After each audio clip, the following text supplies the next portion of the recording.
नमस्कार, the Uttarakhand TV देख रहे हैं आप और मैं हूं आपके साथ वंदना आर्या। इस वक्त हम उत्तराखंड के हल्द्वानी में हैं, जहां बनभरपुरा में जो हिंसा हुई है उस मामले को लेकर हमारे साथ दिल्ली जमीयत उलमा हिंद के मुफ्ती अब्दुल राजिक हमारे साथ मौजूद है। उनसे बातचीत करते हैं।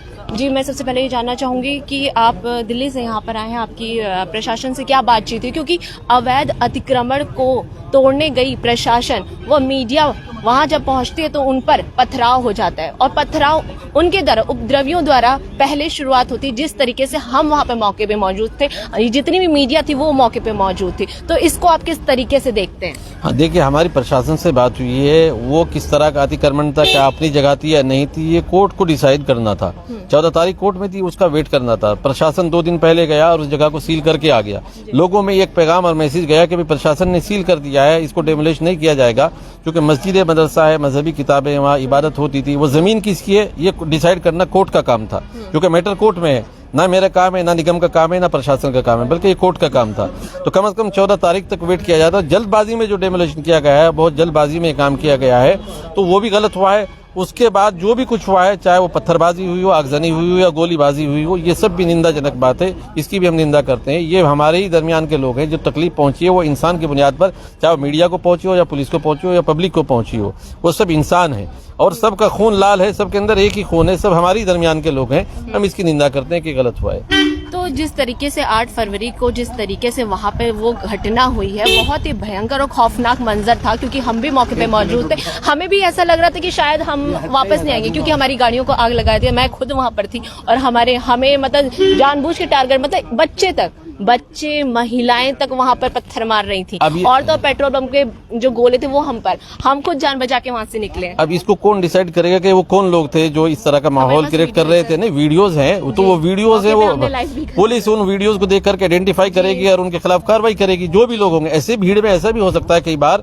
कि बहुत असामाजिक तत्व आकर के माहौल को खराब करने की कोशिश करते हैं और ये मैसेज देना चाहते हैं कि ये लोग खराब हैं। हो सकता है कि वो उनके दरमियान के लोग न हो, कोई और बाहर से आकर के माहौल को खराब करने के लिए आ गए हों और चंद पत्थर फेंक दिए हों, और फिर पथराव की जब शक्ल हो जाती है, भगदड़ मचती है, लोगों में उसके अफवाहें भी फैल जाती हैं। उस अफवाहों की वजह से हालात खराब हुए। लेकिन प्रशासन ने भी जल्दबाजी से काम किया है। जल्दबाजी नहीं होनी चाहिए थी। लोगों को एतमाद में लेते, कोर्ट के ऑर्डर के आने का इंतजार करते, उसके बाद लोगों को अपने भरोसे में लेकर के ऑर्डर दिखाते। भाई ऐसा हम लोग 2 दिन पहले जाते हैं वहाँ पे, उस जगह पर जो मलिक का बगीचा नाम दिया गया है, उस जगह को बनभरपुरा क्षेत्र के, वहाँ पे पहुँचते हैं तो वहाँ पे फ्लैग मार्च निकाला जाता है और कहा भी जाता है कि आप अपने कागजात दिखा दीजिए। अगर अब वो हैं, कोई कागजात नहीं दिखा पाए वहाँ के लोग, नहीं, क्यों ऐसा? जो फ्लैग मार्च किया गया है या जो वहाँ पे पुलिस वगैरह गई है, वो असल में इस वजह से नहीं थी। वो 2 दिन पहले यूसीसी की वजह से, ताकि माहौल जो है ऐसा ना हो कि कोई असामाजिक तत्व किसी माहौल को खराब करने की कोशिश करे, वो उस वजह से पुलिस प्रशासन गया था, जो मकामी लोगों ने हमें बताया। लेकिन उन्होंने बताया कि 2 दिन पहले सील किया गया इलाका मस्जिद और मदरसे को, और हमें ये लग रहा था कि अब सील कर दिया, कोर्ट के ऑर्डर के आने का इंतजार होगा, क्योंकि अब तो प्रशासन के कब्जे में जमीन है। जब प्रशासन के कब्जे में आ गई जमीन, तो 2 दिन पहले उसको सील किया गया और 2 दिन के बाद अचानक आकर के उसको डेमोलिश किया जा रहा है और उसको जमीन बुलडोजर के जरिए गिराया जा रहा है। तो समाज में एक गलत पैगाम उसका गया। लेकिन हम उसकी हिमायत नहीं करते कि जो आगजनी की गई है, जो पथराव किए गए हैं, हम उन लोगों की हिमायत नहीं कर सकते। वो गलत हुआ है, चाहे पत्थरबाजी हुई हो, चाहे वो किसी की तरफ से हुई हो, गोलीबाजी की भी हम निंदा करते हैं कि लोगों की जान चली गई, वो वापस नहीं आएंगे।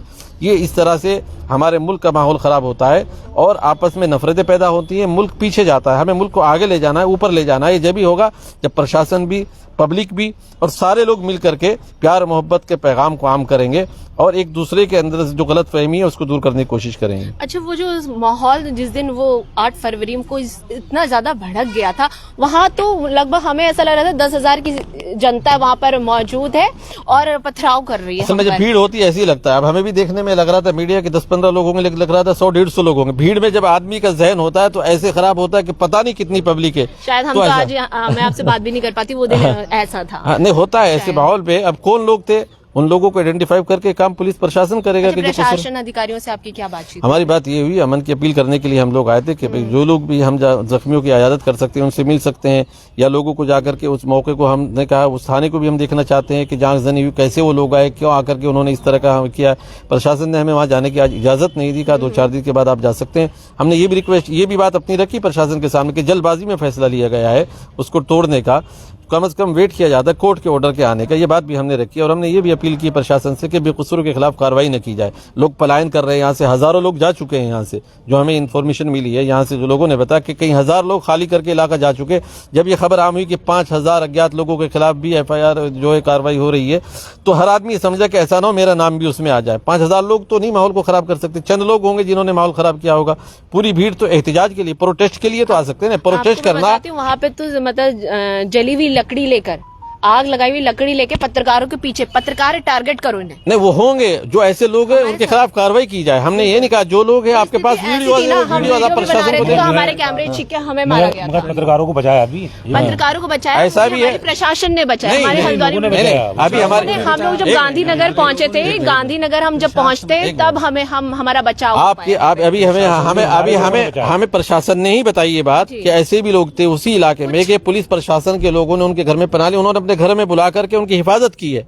ऐसे भी लोग वहीं पर थे जो ले गए, पुलिस की हिफाजत की और उनको अपने घर में रखा है। और उस भीड़ की में जो लोग भी गलत काम कर रहे थे उनसे बचाने की कोशिश की। ये भी पब्लिक के ही लोग थे। ये आवाम को आप क्या एक संदेश देना चाहते हैं? रहना बहुत जरूरी है। बिल्कुल, अमन अमान की अपील करने आए कि प्यार और मोहब्बत से रहें और बदअमनी न फैली जाए। प्रशासन से भी हमारी ये रिक्वेस्ट है कि जो बेकसूर है उनके खिलाफ कार्रवाई न की जाए, जो कसूरवार हैं उनके खिलाफ जो कार्रवाई बनती है वो की जाए और अमन के माहौल को बरकरार रखने के लिए कोशिश की जाए। यहाँ के मकामी जिम्मेदार जो हमारी जमीयत के लोग हैं वो भी मदद करने के लिए तैयार है। उनकी मदद की जरूरत जब पड़ेगी हम आपके प्रशासन के साथ मदद करने के लिए तैयार है। प्रशासन हमारी मदद करेगा, हम उनकी मदद करेंगे। ऐसे ही मुल्क हमारा चलेगा। धन्यवाद हमसे बातचीत करने, आपसे भी शुक्रिया। तो आप देख रहे थे द उत्तराखंड टीवी पर लाइव कवरेज, मेरे यानी वंदना आर्या के साथ। हल्द्वानी की पूरी अपडेट के लिए हल्द्वानी टीवी को भी आप लाइक, फॉलो और शेयर करें, क्योंकि उसमें भी आपको सारी खबरें हल्द्वानी से संबंधित सभी जानकारी आपको मिलेगी। धन्यवाद।